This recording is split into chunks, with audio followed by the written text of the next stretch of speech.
Hello, how are you? कैसे हो आप हमारे 10th के छात्र? क्या आप पढ़ रहे हैं ध्यान से? क्या मन लगा के पढ़ रहे हैं? हम आपके लिए मेहनत कर रहे हैं और आप अपने लिए मेहनत करें, अपने परिवार के लिए मेहनत करें, अपने यार के लिए मेहनत करें, अपने समाज के लिए मेहनत करें और आप अपने लाइफ ऑफ एम के लिए मेहनत करें। निश्चित रूप से मेहनत करते रहिए। मैं आपके साथ हूं और मैं जब तक लॉकडाउन बिहार में है और जब तक सरकार का निर्देश है कोचिंग स्कूल बंद करने का, तब तक मैं क्रमबद्ध सिस्टमेटिक ढंग से क्लास लेता रहूंगा। हालांकि अक्सर ज्यादातर टीचर्स अभी क्या कर रहे हैं, फेसबुक या व्हाट्सएप या यूट्यूब पर थोड़ा सा 10-20 मिनट पढ़ा के और डाल देता है, सिर्फ इसलिए कि लोग जाने कि वो पढ़ा रहा है, लोग जाने, स्टूडेंट जाने कि वह एक शिक्षक है। मानते हैं हम, अच्छी बात है, आपके पास स्टूडेंट जाते भी होंगे, लेकिन क्या इस काल में अगर सिस्टमेटिक ढंग से 5-10 चैप्टर आप पढ़ा देता कोई टीचर या पढ़ा देते हैं तो हमारे समाज के बच्चे को तो लाभ जरूर मिल सकता है। लेकिन ऐसा टीचर नहीं कर रहे हैं। वो अपने युगों में यह ख्याल है कि मैं 10-20 मिनट पढ़ाऊंगा और छात्र देखेंगे। अरे कोई एक टॉपिक पर आप अच्छा पढ़ा देते हो, हम समझ मानते हैं कि आप कोई एक टॉपिक पर अच्छा पढ़ा देते हैं, तो इसका मतलब यह नहीं होता है कि पूरे सब्जेक्ट का आप पूरे टॉपिक अच्छा पढ़ाते होंगे। मैं ये चैलेंज और दावे के साथ कह सकता हूं कि कोई टीचर अगर एक टॉपिक अच्छा पढ़ा रहा है तो सारा टॉपिक अच्छा नहीं पढ़ा सकता। अगर पढ़ा सकता है तो वह फेसबुक, यूट्यूब या किसी भी ऑनलाइन पर क्लास लें, कुछ समाज सेवा करें। जो 11वीं 12वीं या 10th के बच्चे जो नेक्स्ट ईयर अपीयर होंगे उन पर क्या बीत रहा है, वह किस तरह से पढ़ रहा है, यह हम जैसे शिक्षक ही समझ सकता है। तो प्लीज, अगर कोई शिक्षक ऐसा करते हैं तो 5-10 मिनट का आप वीडियो मत डालिए तो कम से कम एक पूरे चैप्टर का डालिए ताकि बच्चे वह समझ सके।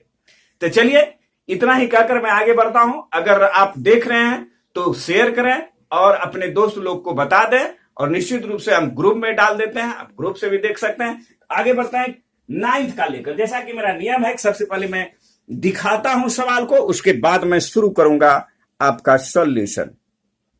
ये देखिए 9th का सवाल, ये देख रहे हैं 9 का सवाल।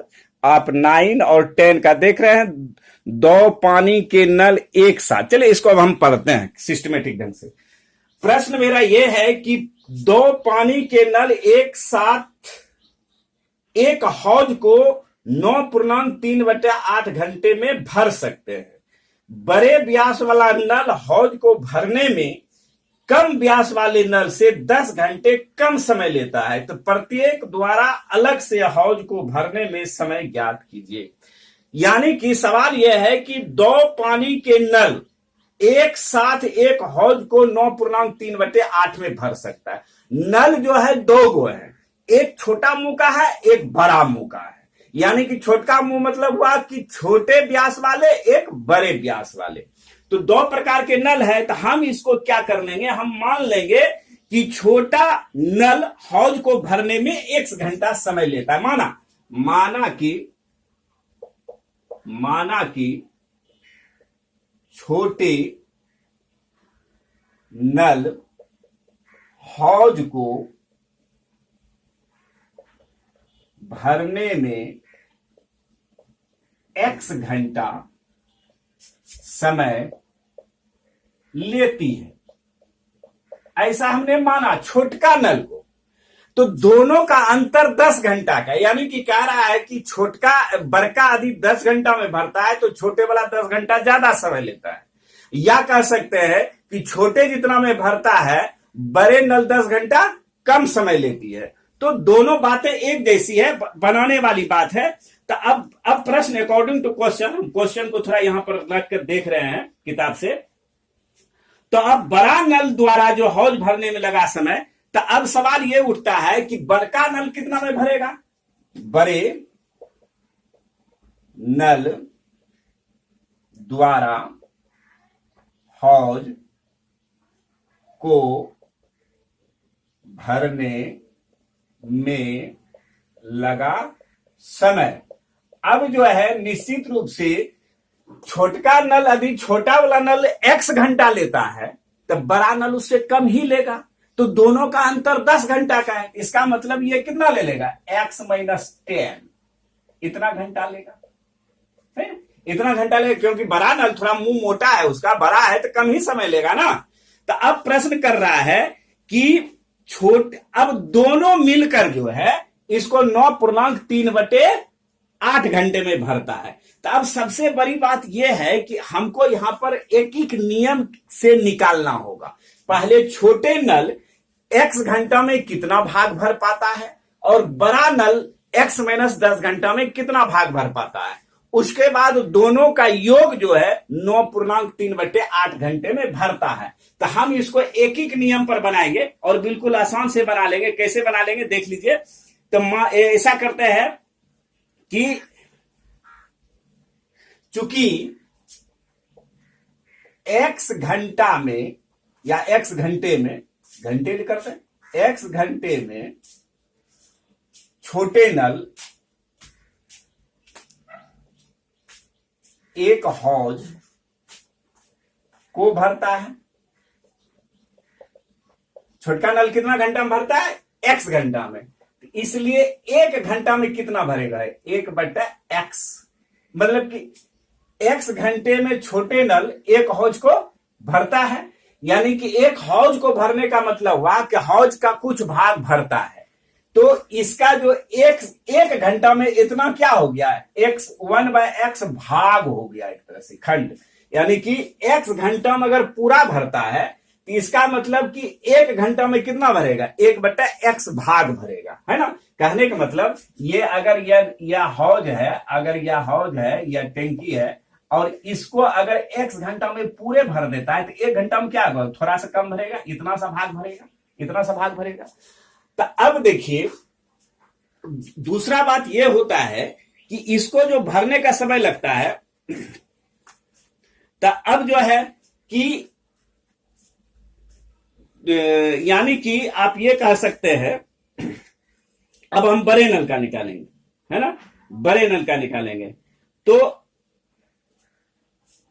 दोनों नल मिलकर एक साथ 9.3/8 घंटे में भर सकते हैं।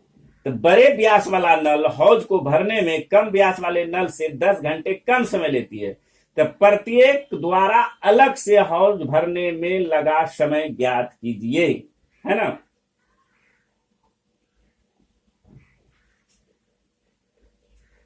तो अब देखिए 1 घंटा इतना चलता है। अब प्रश्न यहां थोड़ा सा समझने वाली यह है कि दोनों जो चल रहा है कितने चल रहा है, 9.3/8 घंटे में कितना भरेगा ये वाला नल। तो ये जो भरेगा तो एक क्या हो जाएगा, इसका पूर्णांक तोड़ देंगे तो इसका पूर्णांक क्या हो जाएगा, इतना का मतलब क्या होता है, यहीं पर हम बराबर देखते हैं कितना हो जाएगा। तो 9×8 = 375/8 घंटे में कितना भरेगा छोटका नल भाई, तो 1/x, अब बटे 75/8 ऐसा होता है। तो यानी कि यहां हो जाएगा भाग 75/8, अर्थात यह गुना में बदल जाएगा। तो 1/x गुना 8/75, ये क्या हो गया, उल्टा हो गया।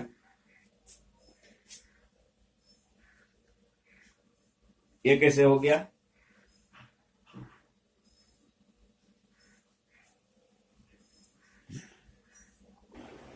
चलिए इस तरह से हम देखते हैं कि ये थोड़ा सा यहां पर देखिए भाग नहीं होगा मेरे भाई, इसलिए कि 1 घंटे में इतना भाग भरता है, तो इतने घंटे में ये गुना हो जाएगा, ये क्या हो जाएगा, गुना हो जाएगा। अर्थात ये क्या हो गया, 75/8, है ना। दिखाई दे रहा है वीडियो क्या,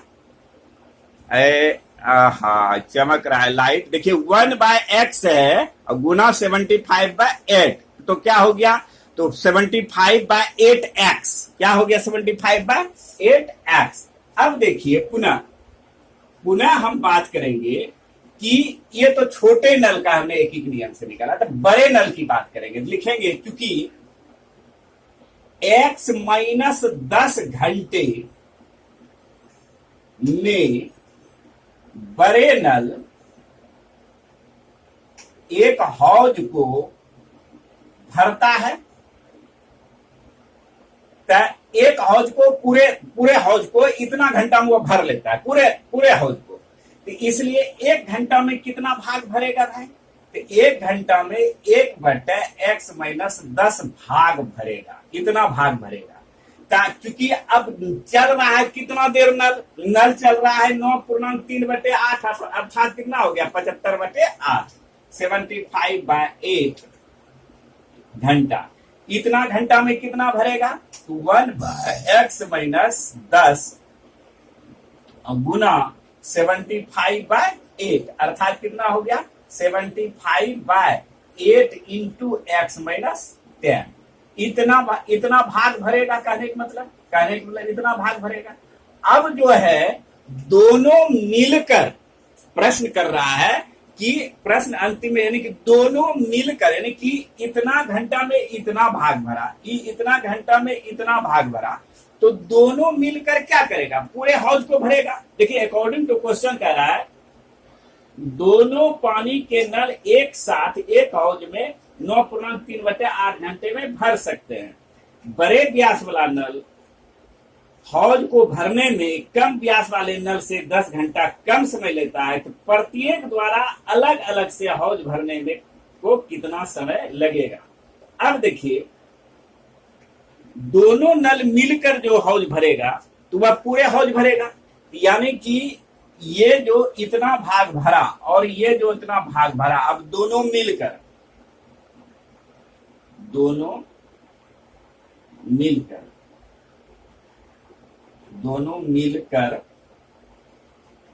पूरे भाग को भरता है, एक हौज को पूरे भाग को भरता है। तो दोनों मिलकर एक हौज को पूरे भाग को भरता है। तो अब देखिए स्पष्ट है कि दोनों मिलकर, तो इसका पहला भाग कितना है 75/8x प्लस, और दूसरा भाग हो गया 75/8 इंटू x-10 इक्वल टू कितना हो जाएगा 1। तो अब इसको क्या करेंगे? हल करेंगे। हल कर जो है हम इसको क्वाड्रेटिक इक्वेशन द्विघात समीकरण में लाएंगे, लाकर फिर x का वैल्यू ज्ञात करेंगे। इस प्रकार मेरा आंसर प्राप्त होगा। चलिए इस तरह से देखते हैं कि दोनों मिलकर भाग भरता है। तो अब इसका हम क्या करेंगे? एलसीएम करेंगे। चलिए यहां पर हम एलसीएम करते हैं। यहां पर देखिए बोर्ड दिखाई दे रहा है, यहां पर क्या नहीं दिखाई दे रहा है, थोड़ा सा इधर लिखना होगा हमें। चलिए अब बोर्ड दिखाई दे रहा होगा। हाँ, तो यहां पर दोनों मिलकर जो भरता है, तो पहले इसका हम हल करते हैं। तो इसका एलसीएम क्या हो जाएगा देख लीजिए। दोनों का क्या हो जाएगा 8 दोनों में है, 8 रह जाएगा और क्या हो जाएगा x 8x इंटू x-10, ये हो जाएगा एलसीएम। दोनों में 8 है इसलिए एगो 8 लेंगे, क्योंकि इसमें x है इसमें नहीं है, इसलिए x आ जाएगा और x-10 है, दोनों का गुना हो जाएगा, है ना। तो इस प्रकार से एलसीएम क्या हो गया मेरा। तो इस एलसीएम को हम हल करते हैं, देखते हैं क्या होता है। तो ये इससे भाग हो जाएगा, तो ये मेरा बच जाएगा। क्या बच जाएगा तो देख लीजिए। तो ये देखिए यहां से भाग दीजिए, इसमें पहले 8x भाग बच जाएगा, तो ये मेरा क्या बच गया x-10 बच जाएगा, यानी कि 75 इंटू x-10। बीच में क्या है प्लस है। अब इसमें भाग दीजिए, तो ये 8 भाग हो जाएगा और ये भाग हो जाएगा, बच क्या जाएगा केवल x बच जाएगा। क्या बच जाएगा केवल x गुना इससे करेंगे 75x इक्वल टू 1, है ना। तो अब चलिए अब क्या करेंगे 75 से इसको गुना हो जाएगा 75x-750 प्लस क्या हो जाएगा 75x बटे ये क्या हो जाएगा 8x square minus 10×80 equal to 1। चलिए आगे बढ़ते हैं। तो ये देखिए 75 प्लस में दोनों मिल जाएगा, तो हो गया 150x-750 बटे 8x स्क्वायर माइनस 80 बराबर 1। इसको अब मिटा देते हैं, इसका कोई काम नहीं हमें, इसका कोई काम नहीं है। थोड़ा आवाज गड़बड़ हो रहा होगा, पंखा ऑफ कर देते हैं। तो ये क्या हो गया कोना कोनी गुना कर हो जाएगा, चूंकि किसी भी संख्या के नीचे एक है, इसको इससे गुना होगा, इसको इससे करेंगे तो 8x square minus 80 equal to, इसको इससे करेंगे तो 150x माइनस 750,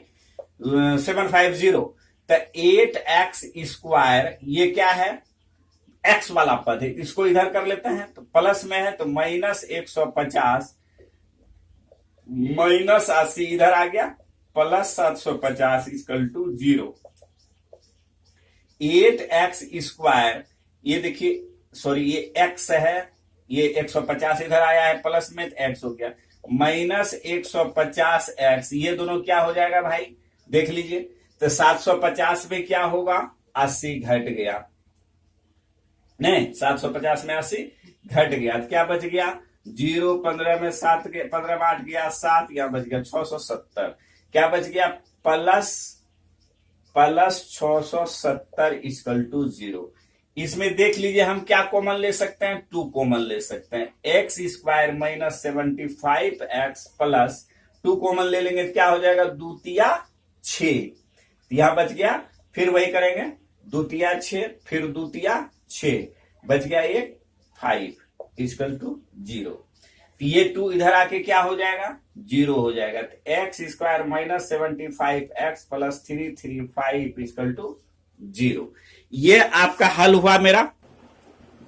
यहां देखिए थोड़ा सा मिस्टेक हो गया, अगर आप देख रहे हैं तो थोड़ा सा देखिए, यहां पर हम 8x से जब गुना किए तो 8 गुना 8x से 8x स्क्वायर हुआ, बट ये 8x 10 से 10 80, यहाँ x हो जाएगा, थोड़ा सा सुधार कर लीजिए आप लोग भी, यहां भी क्या हो जाएगा 80x हो जाएगा, ये भी क्या हो जाएगा 80x हो जाएगा, यहां भी क्या हो जाएगा 80x हो जाएगा, तो ये दोनों क्या हो जाएगा, यहाँ थोड़ा गड़बड़ हो गया भाई मेरे, चलो कभी कभी हो जाता है स्लिप ऑफ पेन।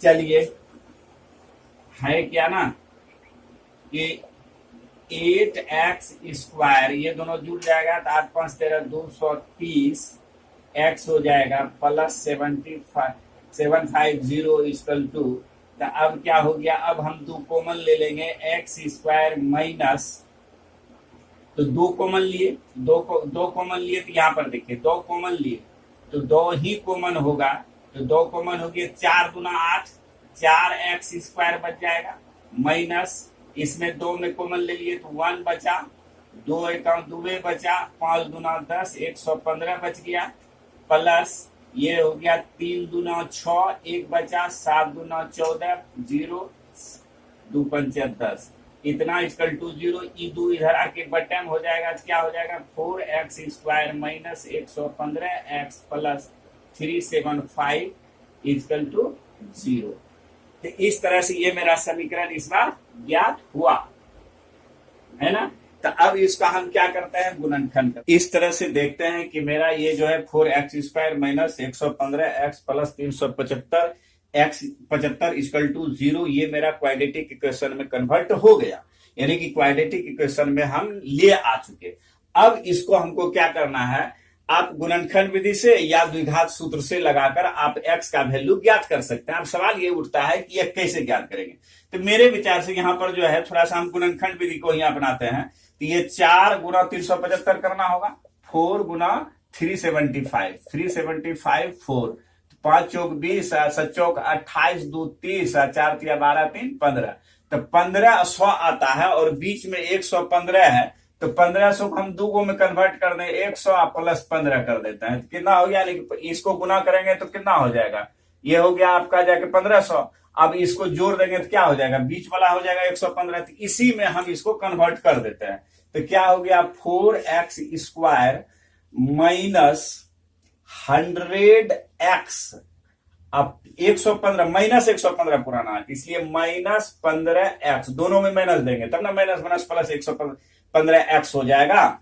अब प्लस 375 इक्वल टू 0, इसको मिटा देते हैं अब हम। तो अब देखिए ये हो गया समीकरण मेरा। अब इसको हम क्या करेंगे, कॉमन ले लेंगे, तो हम 4x कॉमन ले लेते हैं, इसमें 4x कॉमन ले लेते हैं, 4x कॉमन ले लेंगे तो क्या बच जाएगा x माइनस x चले गया, 25 चौक 100 25 हो गया, माइनस 15 कॉमन ले लेते हैं तो x बच गया, प्लस माइनस माइनस हो जाएगा, 25 हो जाएगा, इक्वल टू 0। अर्थात 4x minus 15 into x minus 25 equal to 0। तो 4x माइनस 15 इक्वल टू 0, तो 4x इक्वल टू 15, तो x इक्वल टू 15/4, और x माइनस 25 इक्वल टू 0, तो x इक्वल टू 25।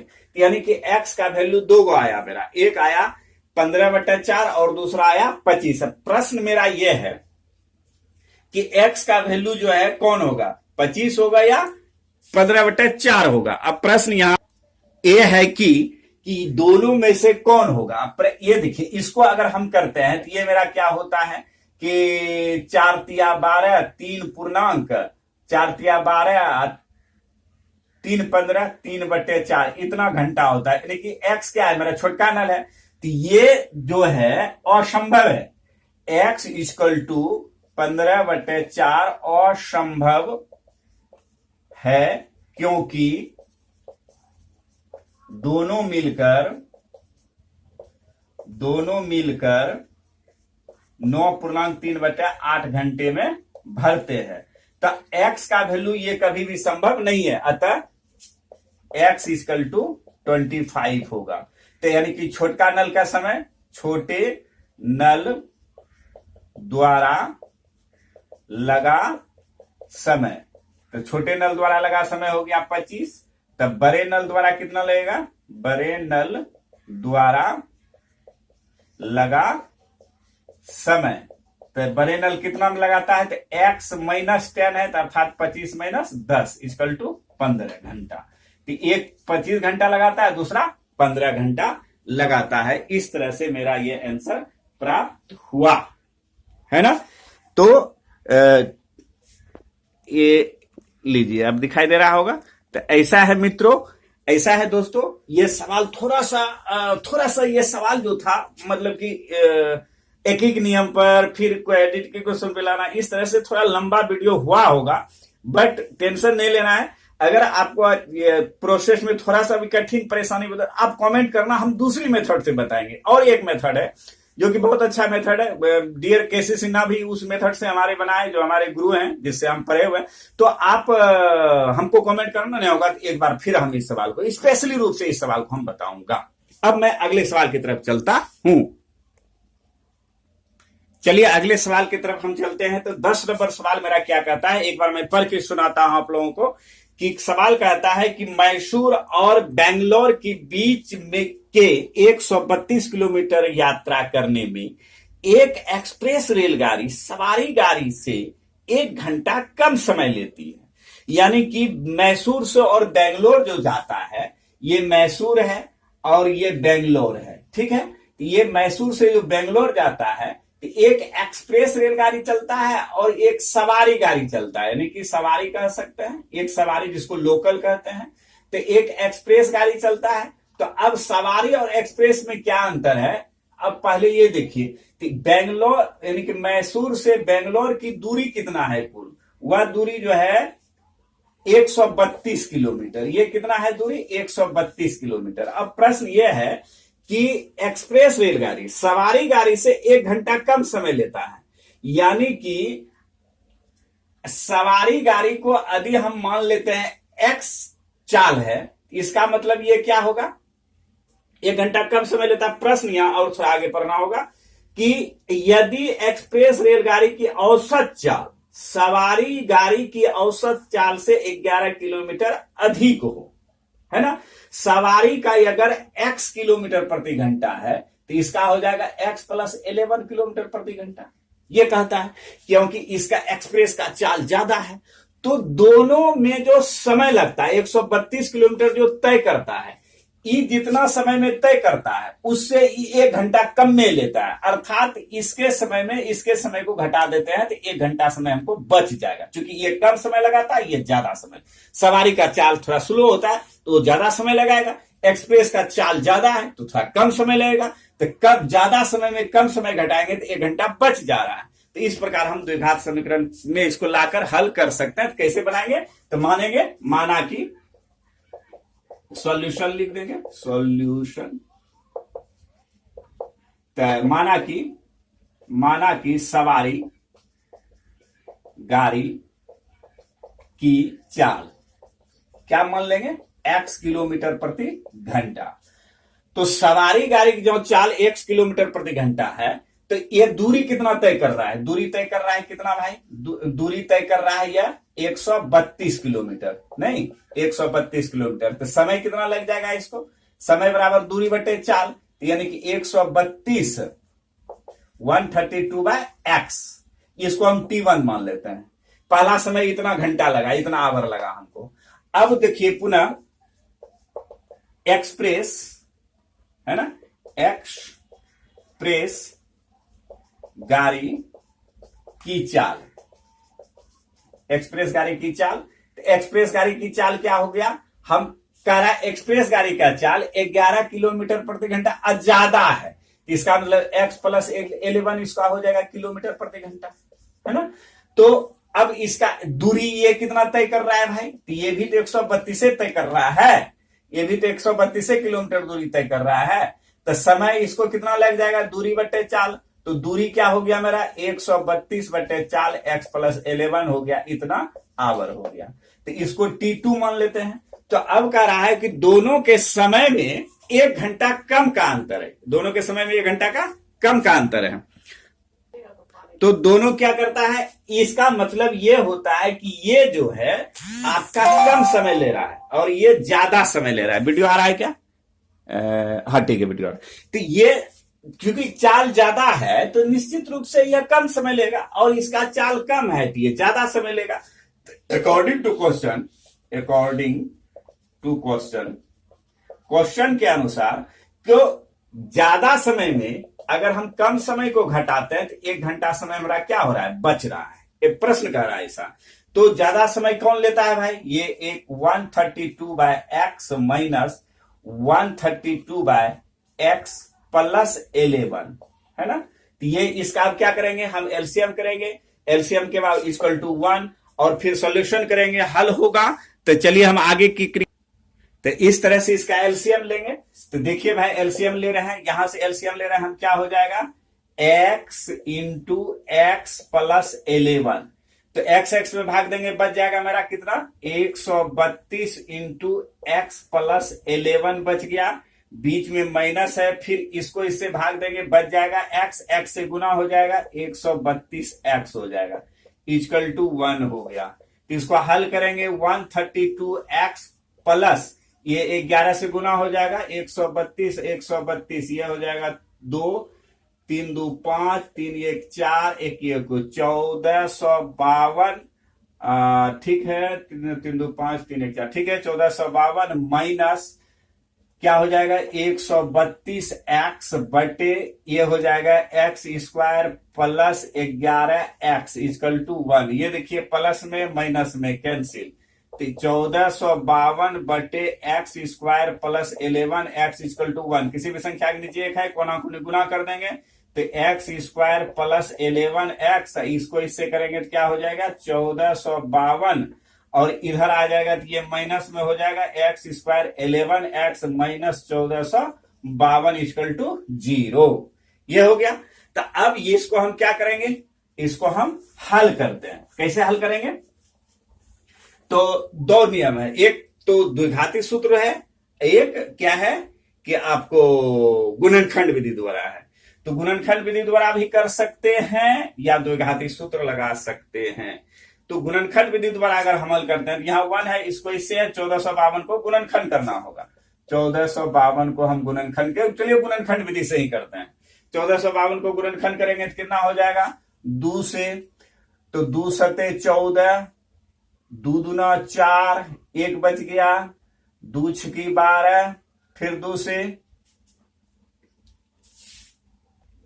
इस तरह से हमने ये गुणनखंड किया, 2 से किया, 2 से किया, फिर 3 से किया, फिर 121 हो गया, तो 11 गुना 11 हो गया। अब देखिए हमको बीच वाला 11 पुराना है, तो ऐसा करते हैं, अगर 33 ले लेते हैं और 11 दूना 22 दूना 44 ले लेते हैं, तो क्या हो गया 44 माइनस 33, तो हमको 11 मिल जा रहा है। तो हम इसको क्या करेंगे, x square plus 44x minus 33x और बच गया -1452 इक्वल टू 0। हम इसका कॉमन ले लेंगे, एक्स कॉमन लेते हैं तो मेरा बच गया x प्लस 44 और -33 कॉमन ले लेंगे तो x माइनस माइनस प्लस हो जाएगा और 44 हो जाएगा इक्वल टू 0। तो x -33 और x प्लस 44 इक्वल टू 0। हम इसको क्या करेंगे, कर लेंगे, कैसे कर लेंगे, बस फटाफट हो गया, यूं तो हो गया। तो x -33 इक्वल टू 0, तो x इक्वल टू 33 और ये हो गया x प्लस 44 इक्वल टू 0, तो x इक्वल टू -44। तो रेलगाड़ी का चाल कभी माइनस में नहीं हो सकता है, तो ऋणात्मक मान असंभव है, असंभव है। तो इसका मतलब अतः x इक्वल टू 33। तो x क्या माने भाई, गाड़ी का समान चाल माने हैं, तो x का वैल्यू मेरा 33 निकल। हमको निकालना क्या है, थोड़ा सा एक बार देख लेते हैं। हमको जो निकालना है गाड़ी का चाल निकालना है, नहीं तो गाड़ी का चाल निकालना है, क्या कर रहा है, तो दोनों रेलगाड़ियों की औसत चाल ज्ञात कर लिख देंगे। सवारी को x माने हैं, तो सवारी गाड़ी की चाल, सवारी गाड़ी की चाल क्या हो गया, 33 किलोमीटर प्रति घंटा। अब कहता है एक्सप्रेस गाड़ी की औसत चाल या चाल लिखेंगे, तो इसको 33 प्लस 11 हो जाएगा, क्योंकि x प्लस 11 है तो यहां लिख दे देंगे, x प्लस 11 है तो इसका मतलब 33 प्लस 11 अर्थात 44 किलोमीटर प्रति घंटा। ये मेरा आंसर हो गया, है ना। तो अब हम चलते हैं अगले सवाल की ओर, लास्ट, इस चैप्टर का लास्ट अंतिम सवाल। चलिए इसका अब नेक्स्ट सवाल हम देखते हैं। 11 नंबर सवाल कहता है, 11 नंबर सवाल को हम देखते हैं। 11 नंबर सवाल क्या कहता है कि यदि दो वर्गों के क्षेत्रफलों का योग 468 है, दो वर्ग है और उसका क्षेत्रफल का योग जो है, क्षेत्रफल का योग 468 है, यदि उनके परिणामों का अंतर 24 हो तो दोनों वर्गों की भुजाएं ज्ञात करें। तो दोनों वर्ग की भुजा ज्ञात करना है, तो मान लेंगे सॉल्यूशन लिखेंगे, सॉल्यूशन पिक्चर आ रहा है ना, सॉल्यूशन माना कि पहले वर्ग या बड़े वर्ग लिख देते हैं, माना कि पहले या बड़े या छोटे ऐसा भी लिख सकते हैं, तो ऐसा लिख दें, माना कि छोटे वर्ग की भुजा बराबर x, मीटर मान लेते हैं, क्योंकि मीटर में है, सेंटीमीटर में है, मीटर में है, हमने मीटर माना।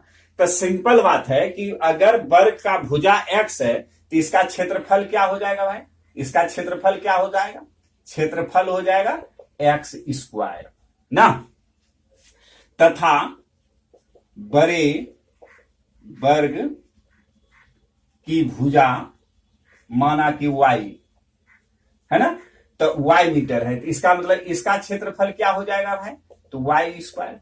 अब प्रश्नानुसार अकॉर्डिंग टू क्वेश्चन, प्रश्न कह रहा है कि दोनों वर्ग के क्षेत्रफलों का, क्या कह रहा है, दोनों वर्ग के क्षेत्रफलों का योग 468 है, तो इसका क्षेत्रफल और इसका क्षेत्रफल यानी कि x square plus y square, इसका योग 468 है, ऐसा प्रश्न कर रहा है।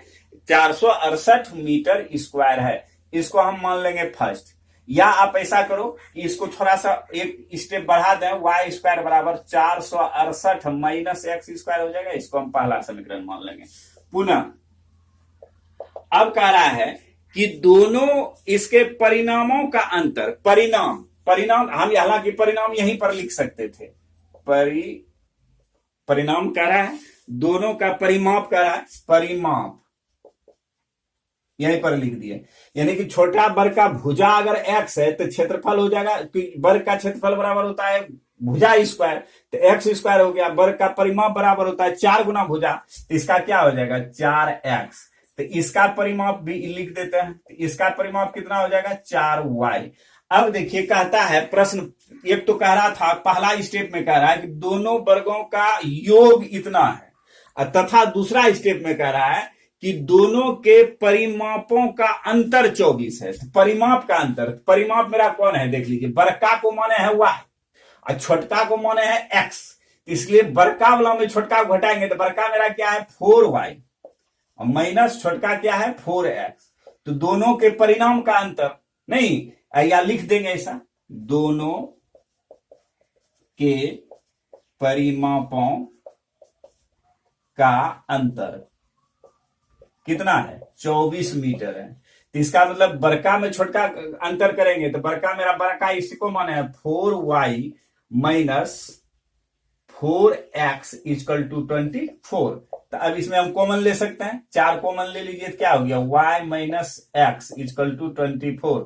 तो y minus x equal to 24/4, 6 चौके 24, अर्थात y माइनस एक्स बराबर 6।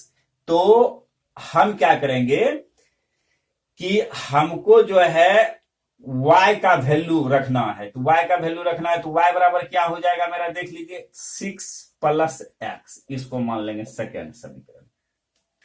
अब ये जो है इसका मान हम इसमें रख देंगे, है ना, या आप इसको मान इसमें रख देंगे, ऐसा कीजिए, इसको यहां मानना कोई जरूरी नहीं था, हम इसी को फर्स्ट मान लेते हैं, ठीक है, काय के लिए लोचा करेंगे, ज्यादा बड़ा करेंगे, इसी को फर्स्ट मान लेंगे। अब हम समीकरण फर्स्ट में सेकंड का मान रख देते हैं, क्या करते हैं, चलिए वीडियो ठीक ठाक चल रहा है, आज चल रहा है। तो ये जो है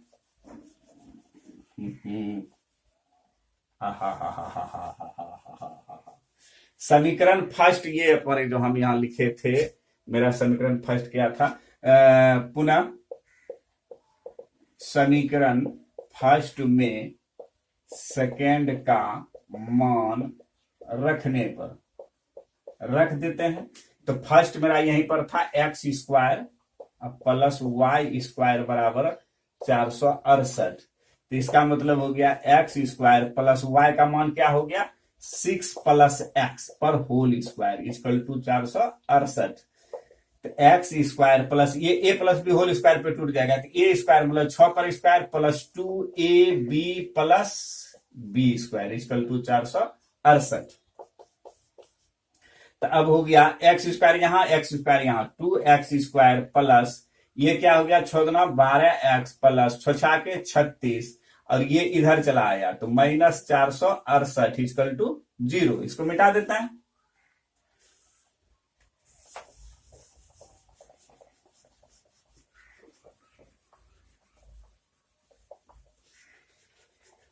तो अब देखिए ये क्या हो गया 2x स्क्वायर प्लस 12x घट जाएगा माइनस 36 घट जाएगा, 468 में 36 घटा देते हैं, 2 बच गया, 3 बच गया, 4 बच गया, 432 हो गया, 432 इक्वल टू 0। देखिए 2 कॉमन आ जाएगा, x square plus 6x minus 2 दूना 4 बच गया, 2 एक 2 6 दूना 216 इक्वल टू 0। ये 2 गुना में है तो इधर आके बटे में हो जाएगा, तो जैसे ही भाग डिवाइड में हो जाएगा तो 0/2 हो जाएगा, क्या हो जाएगा 0 हो जाएगा। तो इस तरह से मेरा ये क्या हो गया कि क्या हो जाएगा x square plus 6x minus 216 equal to 0। तो ये मेरा द्विघात समीकरण हो गया। अब इसका हम क्या करेंगे, हम इसको अब मान या तो द्विघात सूत्र रख के करेंगे या तो गुणनखंड, चलो इसको हम द्विघात सूत्र पे बनाते हैं। a equal to 1, b equal to 6, c equal to minus 216। तो d का मान निकाल लेंगे तो b स्क्वायर माइनस 4ac, तो b का मान हो गया 6 पर स्क्वायर माइनस 4 गुना 1 गुना 216 माइनस में, है ना। तो अब देखिए उधर वीडियो दिखाई दे रहा है क्या, हाँ चलिए ठीक है। तो ये क्या हो जाएगा तो 6 के 36 माइनस क्या हो जाएगा प्लस, ये गुना हो जाएगा 216 में, 216 गुना 4 हो जाएगा, 6 चौक 24, 2 बच गया, 4 का 4 4 2 6 हो गया, 4 दूना 8 हो गया, 6 चौक 24 के 4 बकरे गया 2, 4 का 4 2 6 और चलिए 468 हो गया, 464 हो गया, 464 सॉरी 864 जोड़ देंगे तो जोड़ देंगे क्या हो जाएगा 6 4 10, 6 3 9 1 10 बाकी रह गया 1 और ये हो गया 9, तो हो गया 900। तो x का मान क्या हो जाएगा, -b plus minus root d by 2a। तो -b का मान क्या है भाई 6, प्लस माइनस d का मान कितना हो गया 900 बाय 2, a का मान कितना है 1। तो क्या हो गया, तो -6 प्लस माइनस इसका 30 हो जाएगा वर्गमूल बाय 2। तो अल्फा का मान हो गया 30 में 6 घट गया, 30 में 6 घट गया 24/2 इक्वल टू 12। और बीटा का मान हो गया 30 माइनस 6 माइनस यानी कि -36 हो गया बटे 2, कट गया क्या हो गया 18 36 -18। तो ऋणात्मक मान संभव नहीं है, क्योंकि वर्ग का ऋणात्मक मान भुजा कभी नहीं हो सकता है। ऋणात्मक मान संभव नहीं है, अर्थात असंभव लिख सकते हैं, असंभव है। तो इसलिए x इक्वल टू क्या हो जाएगा, x इक्वल टू क्या हो जाएगा, देना कोई जरूरत नहीं है, ये x इक्वल टू 12 हो गया नहीं, तो छोटी वर्ग क्या हो गया। तो अब ये x का वैल्यू जो है हम रख देंगे समीकरण सेकंड में। समीकरण सेकंड जो मेरा था क्या था वो तो आप देख रहे होंगे। समीकरण सेकंड में x का वैल्यू रख देंगे, तो आप देखिए कैसे हो जाएगा। तो मिटा दें, यहां पर थोड़ा सा मिटाते हैं।